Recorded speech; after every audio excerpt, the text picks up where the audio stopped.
चंद्रबाबू पैसे कमाने के लिए हैदराबाद जाता है। वहाँ एक व्यापार शुरू करने के लिए गहरी सोच में पड़ जाता है। चाय पीने के लिए बाइक पे निकलता है।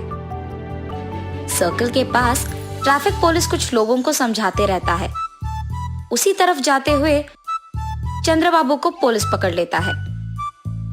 सर क्या हुआ, आपने मुझे क्यों पकड़ा?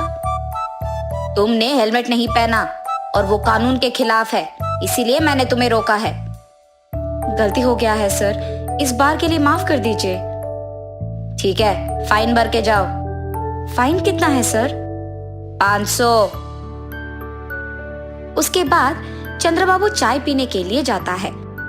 चाय पीते हुए उसे एक विचार आता है, वैसे तो मैं यहाँ एक व्यापार शुरू करने के लिए आया हूँ ना, तो क्यों ना मैं एक हेलमेट का दुकान खोलूं। चंद्रबाबू का दुकान तैयार हो जाता है और खुलने के बाद हर रोज बहुत सारे ग्राहक आते हैं। इसीलिए वो एक भरोसेमंद को दुकान में काम करने के लिए लगाता है। उसका नाम संतोष है। मैं बाहर काम पे जा रहा हूँ संतोष। जी साहब, मैं यहाँ दुकान संभालूंगा। ऐसे कुछ दिन बीत जाते हैं। उसका व्यापार अच्छा चल रहा था और बहुत लाभ भी आता है। लाभ को देख संतोष लालची बन जाता है। हमेशा की तरह चंद्रबाबू जब कुछ काम पे बाहर जाता है तो उस समय में संतोष कुछ पैसे चुरा लेता था दुकान से और चंद्रबाबू को कोई शक नहीं होता है। ऐसे ही कुछ दिन गुजर जाते हैं। संतोष, तुम्हारा वेतन कम है ना? जी साहब। ठीक है, अब से तुम्हारा वेतन होगा 10,000 रुपए। बहुत बहुत शुक्रिया साहब। अब से इस दुकान का ख्याल तुम्हें ही रखना होगा, ठीक है? मुझे गांव जाना होगा, वहां कुछ काम है। 10 दिन बाद आऊंगा। जी साहब, आप कहने तक मैं दुकान का बहुत अच्छा ख्याल रखूंगा। चंद्रबाबू के गांव जाने के बाद हर रोज के पैसे में से आधा संतोष ले लेता था। 10 दिन बाद चंद्रबाबू उसकी बेटी के साथ हैदराबाद आता है और सीधा उसकी दुकान पे ले जाता है।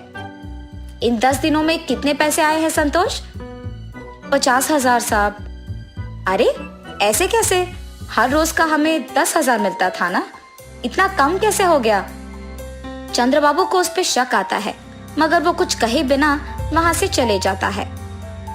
क्या हुआ पापा?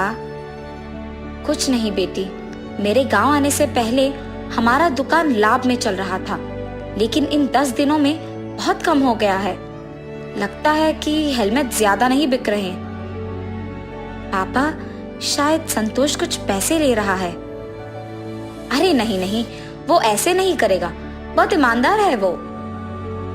अच्छा ठीक है पापा, आप आके पहले खाना खा लीजिए। सुबह के समय में दिव्या दुकान को किसी के आने से पहले एक सीसी कैमरा लगवाती है और वहां से चले जाती है। हमेशा की तरह रोज के पैसों में से कुछ संतोष ले लेता है और ये सब दिव्या सीसी कैमरा के फुटेज में देखती है। लेकिन सीसी कैमरा के बारे में दिव्या के अलावा और किसी को नहीं पता था। दिव्या उसके पिता को ये सब दिखाती है और चंद्रबाबू को बहुत गुस्सा आता है। संतोष, तुमने मुझे धोखा क्यों दिया? मैंने कुछ नहीं किया साहब। हर रोज दुकान से तुम ही पैसे निकाल रहे हो। अयो नहीं साहब, मैंने नहीं लिया। ये लो सबूत। उसे देख संतोष के मुंह से एक शब्द नहीं निकलता है। मुझसे बहुत बड़ी गलती हो गई है साहब, मुझे माफ कर दीजिए। तुम्हारे भरोसे पे मैंने इस दुकान को छोड़कर अपने गांव गया हूं और तुमने मुझे धोखा दिया। अब तुम्हारा यहाँ कोई जगह नहीं हो सकता है। अगर कोई हम पे भरोसा रखता है तो हमें उनका भरोसा ऐसे नहीं तोड़ना होगा। धोखा देना बुरा है।